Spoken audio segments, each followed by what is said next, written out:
Helen Charles McMullen was born in San Juan Capistrano on December 6, 1923. She grew up with a younger brother and two half-brothers involved in the Wenenyo tribe and becoming the president of Capistrano Indian Council. Jobs were scarce. Helen's father, Ralph Charles, worked for the Blue Goose packing house, picking oranges. When Helen was growing up, San Juan Capistrano was a close-knit community with only around 250 families. Helen attended Mission Catholic School starting in 1929 and graduated with only 11 kids. Here is a clip of Helen speaking about her high school experience.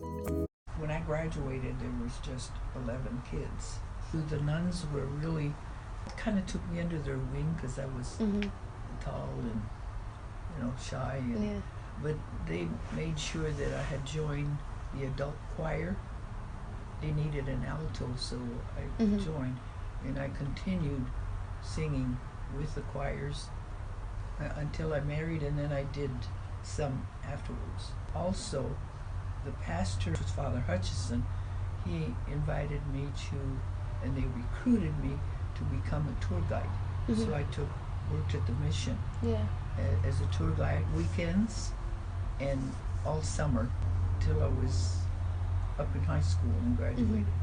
The nuns were strict, of course, but fair, but they were from an order of Franciscan nuns from Sylvania, Ohio.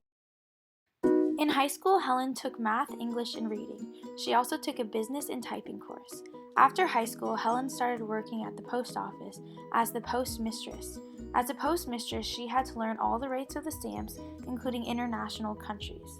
Later, she became a philatelic, which is a stamp collector.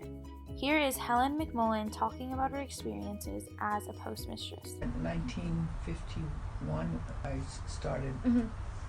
I retired after 30 years. So that I was really fortunate in doing that job. Because jobs were scarce. There was a lot of people that were looking for jobs. And we started uptown, in the middle of the town, in a very small area, and then there was a grocery store, also a meat market, a little bit of a department store, and the post office, all in that one building. And then eventually we moved down to this corner as the town grew. And then we were not a city for a long time until Mission Viejo came around, and then the growth started. Today you can see how, I think we've got like 36,000 people in San Juan. When you started with 250 families, it's kind of... Helen watched San Juan Capistrano grow and develop drastically. She experienced the development of the San Diego Freeway in 1964. Many natives from numerous reservations were used to construct the San Diego freeways. Once these natives came to San Juan Capistrano, they became self-reliant and refused to go back to the reservation. They got an education, and a number of them owned businesses after a few years. These natives built the mission. Home building increased as new shops and restaurants developed and created more jobs. Here is a clip of Helen speaking about the growth of the city. Yeah, of course the home building. Right. That's always a big thing. But then there was also new shops coming in, and it created work and restaurants. So that helped. So that was pretty much with the growth, and things were changing overnight, it seemed. They still are.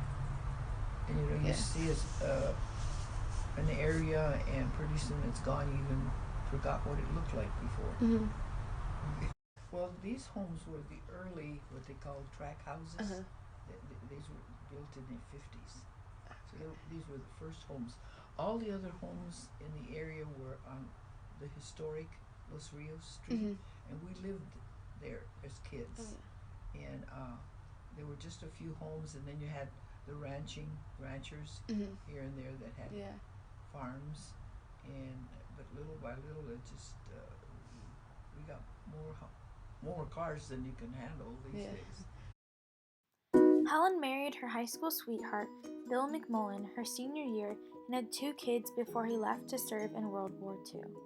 Still to this day, Helen McMullen remains in San Juan Capistrano and has no intentions of ever leaving. She earned the title of the Matriarch of San Juan Capistrano in 2002. In order to get this title, you have to be born in San Juan, lived there all your life, and contributed to the community, participating in all the events. Due to her age, she has not been able to participate in every event, but she still continues to stay involved in her community.